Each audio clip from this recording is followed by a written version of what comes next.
Hi, everyone. Hello. Page 414 of In Search of Christian Freedom.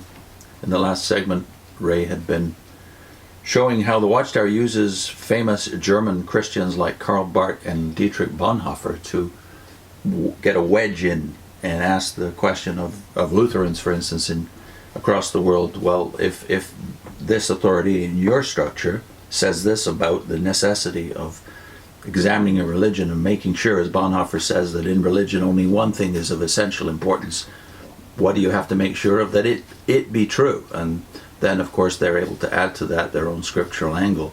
So using Bonhoeffer and Barth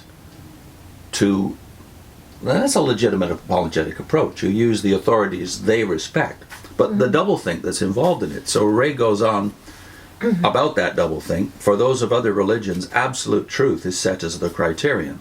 Everything should be really true. They should be 100% sure about their religion.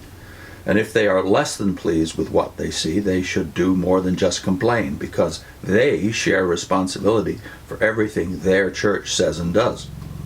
On the basis of all that has been presented thus far from Watchtower publications about loyalty and submission to the theocratic organization, just imagine what would happen if any witness were to follow this exhortation in his religion.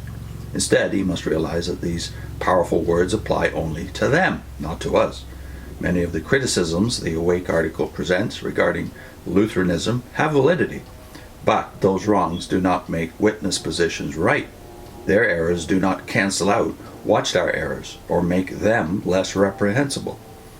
Notably, the Awake writer can quote Protestant sources, including Lutherans, who level such criticisms themselves. These persons can do so without being excommunicated from their churches. One of Jehovah's Witnesses could not do the same. When he sees clear evidence of error, of unscriptural policies in his religion, he should not complain, and certainly not leave, as is implied that Lutherans should do regarding their religion. Instead, he should quietly wait for Jehovah to straighten it out in his due time. What is right and needful on the part of Lutherans is at the same time wrong and unnecessary on the part of witnesses.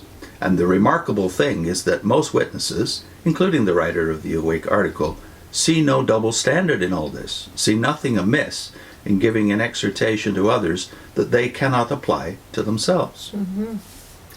The earlier quoted question from readers assures Watchtower readers that their refusal to read or even accept literature householders offer them is not being narrow-minded. That, far from this, it is out of wisdom and respect for God's counsel that they take this course. But the reasoning never comes to grips with the real issue. While referring to Paul and his course in boldly speaking the truth, it never demonstrates that he refused to discuss opposing views or defend himself against criticism. To the contrary, Paul was willing to be all things to all men. Instead, the Watchtower relies on bias and prejudgment and the use of unsavory labels to give force to its claims. Some of those labels are false religious literature, designed to deceive, poisonous writings, distributed for the sake of dishonest gain, finance wickedness. But by this article, loyal witnesses have been told that they are not being narrow-minded when they urge others to look critically at their religion while refusing to do the same themselves. And they accept. God's channel has spoken, and that is enough. The sum of the evidence is, then, that although no extreme physical isolation occurs, a very effective mental isolation is produced by the organization's interpretation placed on Jesus' words about not being part of the world. The community of believers becomes quite insulated and intellectually sealed off from any source of scriptural material other than that coming from the one voice, that of the organization. They are continually told that this is the only way to keep them from being misled. The apparent aim is to create a sterile atmosphere in which the views and interpretations of the organization can circulate freely without having to confront any challenge. As a rule, the longer one is associated with the organization, the more concentrated his or her social contacts are. The more restricted friendships are to those within the organization. Even worldly relatives, meaning non-witness relatives, are often gradually shunted off to a rather cool and distant relationship. One's thus becoming part of an exclusive community with only limited, necessary contact with anyone outside is the factor that gives such enormous power to any disfellowshipping decree established by the organization. One's whole social life resides within the organization. If associated for many years, to be disfellowshipped means to be cut off from virtually every friendship one has. Particularly for those in their elderly years of life, this can present a devastatingly depressing prospect. The situation parallels closely that of persons in apostolic times, who were cast out of the synagogue, since the synagogue was the center of all social contact in the Jewish community. And here he refers in the footnote to the text about being cast out of the synagogue, which is John 12, verse 42. I really liked his use of Corinthians here to show the difference between the Watchtower's approach to outside information and the situation of Paul. So I think that text should be a model text for all Christian evangelism. That's 1 Corinthians 9:19 to 23. We'll read it in the New World Translation. All Christian evangelism, and especially apologetics, because Paul was both an apologist and a theologian, and of course the greatest evangelist that's ever lived after Christ. So his determination is laid out for us. His method is also laid out for us in this very text, right? Which is about making himself all things to all men. For though I am free from all persons, I have made myself the slave to all, that I may gain the most persons. And so to the Jews I became as a Jew, that I might gain Jews. To those under law I became as under law, though I myself am not under law, that I might gain those under law. To those without law I became as without law, although I am not without law toward God, but under law toward Christ, that I might gain those without law. To the weak I became weak, that I might gain the weak. I have become all things to people of all sorts, that I might by all means save some. But I do all things for the sake of the good news, that I may become a sharer of it with others. So how did Paul gain this ability to become all things to all men? Well, he was a man of three worlds. He was a Pharisee, trained, Hebrew of Hebrews, as he calls himself elsewhere, in terms of his Jewishness. So he could speak to any Jew on his own level. Yeah.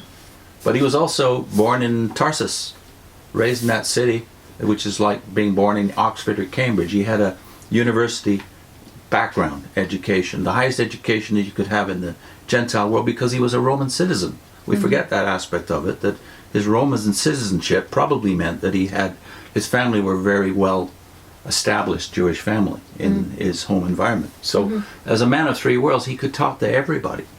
And we shouldn't think, though, on the other hand, that, well, that's his unique gift. We can all aspire to that. Yeah. But the witnesses... Learn to relate to people of all sorts.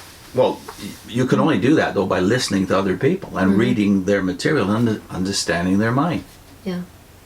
And Paul, we don't know if he did that later in his life, but he had something like 45 years of preparation before he went on his great missionary tours. So whatever he had to think through from his background, we can do something similar. And it involves listening for sure. So are Jehovah's Witnesses in that position where they're eager to hear what other people understand so that they can... They're more or less forbidden from listening to anyone else. Yeah. You certainly don't read Christian or religious literature of other people.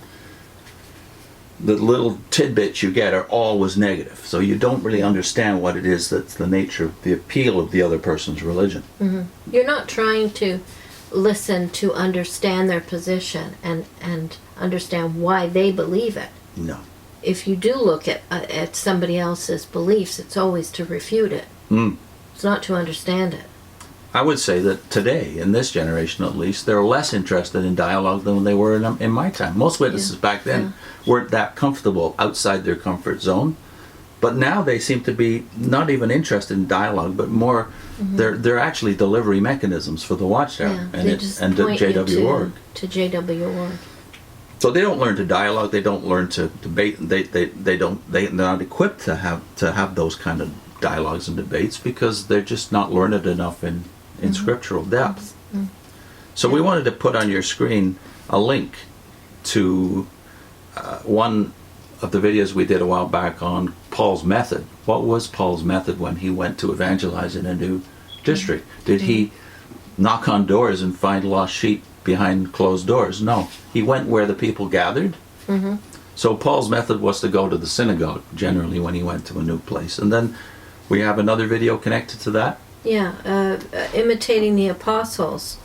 Why don't we go to churches and synagogues to preach like the apostles did?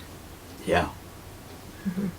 And next time we're going to be discussing the extreme separation of Jehovah's Witnesses. And extreme separation, does it reflect the New Testament example? Or does it in fact look more like the New Testament example of the Pharisees? So next time Ray goes into that, but also into the separation of their gospel. The one thing that does mark Jehovah's Witnesses as different is their unique good news. And Paul, of course, pronounces an anathema in Galatians upon any good news beyond that good news. Ray goes into that text and applies it to Jehovah's Witnesses, even though they have applied it, of course, to others. Does it apply to Jehovah's Witnesses? Do they have a unique good news? You shouldn't be surprised that they brag that they do. And that's in the next segment.